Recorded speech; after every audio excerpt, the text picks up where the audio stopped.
Morning, everyone. Morning. You okay? I usually don't need a microphone, I'm usually shouting about something or other. That was a first for Fergus and I to judge a lip sync competition. I had to go and look it up. Not being a RuPaul follower, I am now. And we totally copped out. We gave both of them a prize, and none of us had the guts to say sashay away. But can I say thank you to Fergus for that really warm introduction. I'm really, really proud to be a government minister addressing the IGLIO conference today in Edinburgh. I'm really proud to have you all come to Scotland. Hopefully it will become a bit of a second home and a bit of a sanctuary for you while you're here, and you can always come back and visit. And I'm very, very humbled to be sharing this room with at least 70 young activists from across Europe. And I'm really, really lucky to speak to some of you this morning and hear your stories and hear about your journeys and how we can help with that, and hopefully give you some inspiration and information in order to take forward the issues that you need to take forward in your country. But as a Scottish Government Minister for Older People and Equalities, I'm working day in and day out. This is my bread and butter, this is my daily job, this is actually my life's work. Even outside of politics, I was campaigning on these areas. To be asked to come into government to take a lead on that, I now need to live up to my own expectations, which are great, and I'm really looking forward to that too. But I really couldn't do the amazing work that we've been able to do in Scotland without the support of organisations like LGBT Youth Scotland and others in order to take that forward. And they've been working incredibly hard, not just in the last few years, but in the past decades, to change the culture and the attitudes in Scotland.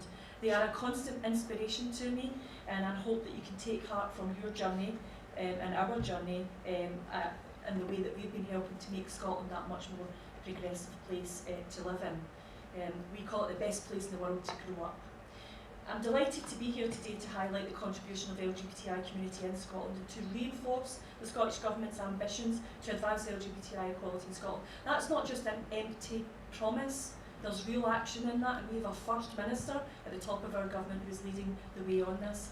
And sometimes we can see that what amounts to ill-informed and negative commentary about the youth of today, but as Mark Kielburger, a Canadian social entrepreneur, said, and for there to be progress in the world, this is what he said: we need the involvement of our young people. Youth have energy, and I can feel lots of it in the room today, enthusiasm, and many good ideas to share. But most importantly, however, it is young people who will be inheriting the problems which we have left to them by the generations past. I promise today not to leave too many problems, and hopefully some ideas in order to make that progress that you need to make. And we should not be dismissive of young people at all when we say they have aspirations and that the aspirations that they have are important. Instead, we need to take every opportunity to engage, like today, with them in meaningful discussions around the decisions that will affect them and impact on their life for years to come. That's a good place to be in government, to be able to do that. And that's why in Scotland we are celebrating the Year of Young People, so welcome to our Year of Young People, and to show that all of our young people feel and believe that they are valued, wanted and vital to our country's future, and that your voices are heard and, most importantly, listened to. So in Scotland we strive to live in a society that embraces a diverse range of communities and groups, and we have received international recognition for our progressive approach in relation to LGBTI equality. I am told that if Scotland was assessed separately for the ILGA Rainbow Index, we would be second in Europe.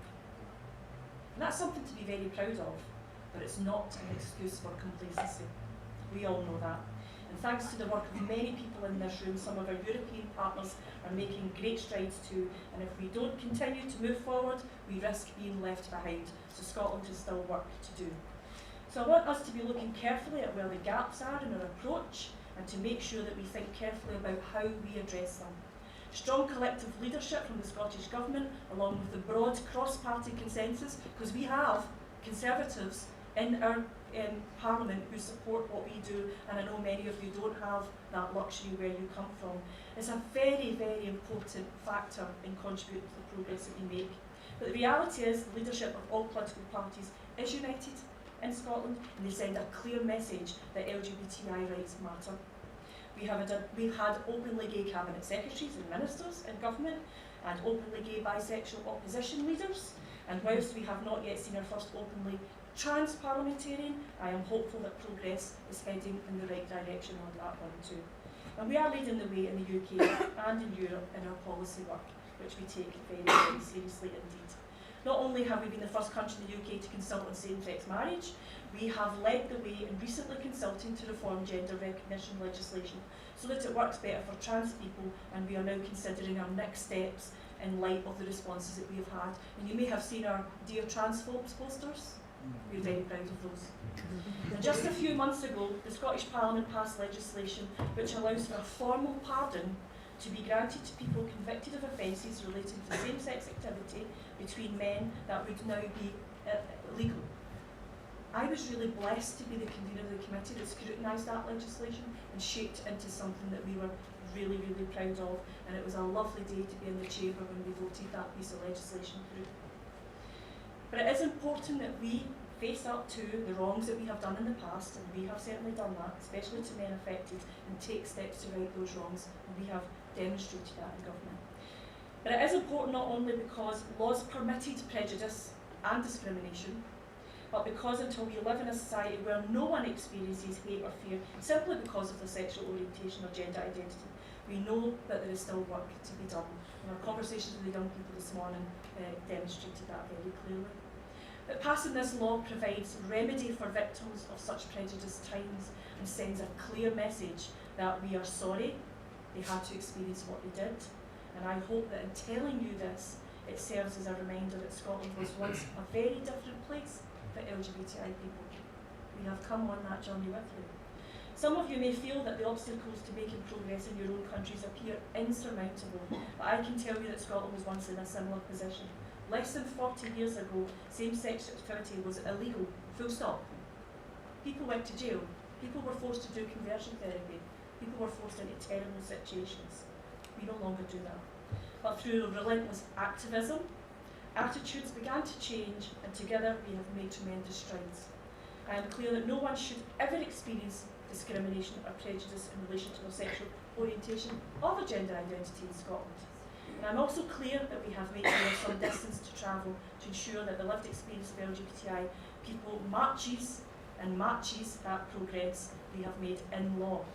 We want Scotland's young people to have the confidence and skills to influence decisions, effectively participate in wider society, and shape the future of Scotland that we want to live in, and ensure that every young person has the opportunity to have the best start in life.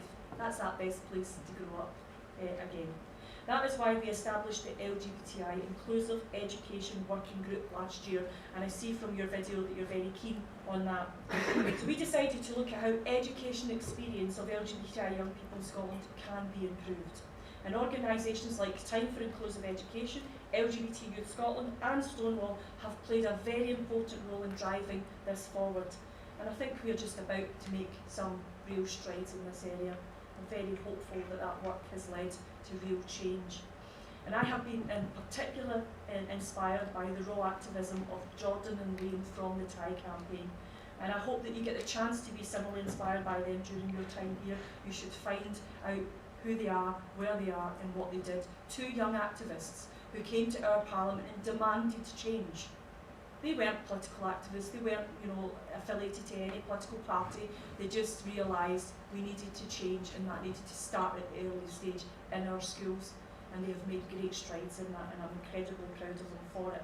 They were the embodiment of power and activism in shaping policy and practice for the better, and I hope you take some time to get to know them and understand how they did that and use some of that in your own places where you live.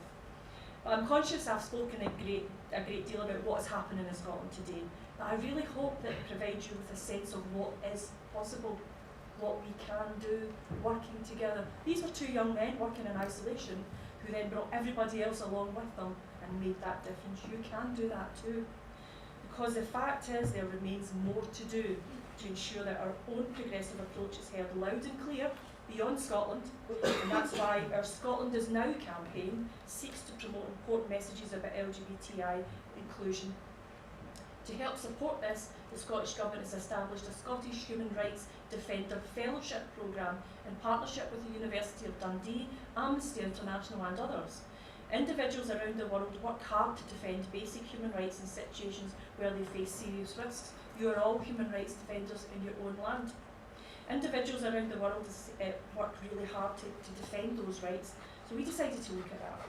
So the purpose of the fellowship is to enable human rights defenders in difficult conditions to come to Scotland for 3 months, where they can continue their work, develop their skills, and extend their networks in a place of safety, and hopefully go back renewed, reinvigorated, with new networks and new resilience in order to take on the issues that they have taken on.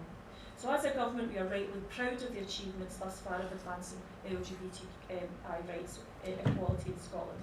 However, we recognise, as I said, there's so much more to do, and we're committed to doing more and driving that forward. We strongly believe that until we live in a society where no one experiences hate, fear or discrimination because of the sexual orientation or gender identity, there remains more to do. That means that we tackle the underlying attitudes and inequalities that continue to exist in society, so that everyone who is L, G, B, T, I is empowered to fulfil their potential. That's our aim. So while that journey continues, I am immensely proud of the progress that has been made, and look forward to continued good work in Scotland, a country that truly believes in equality, and we hope you take some inspiration from that. And I hope that you can make similar progress in your own countries, and that you draw strength and inspiration from this week's events. Please enjoy Scotland, please take home all of these positive experiences, and please come back and visit us, because we like to be visitors.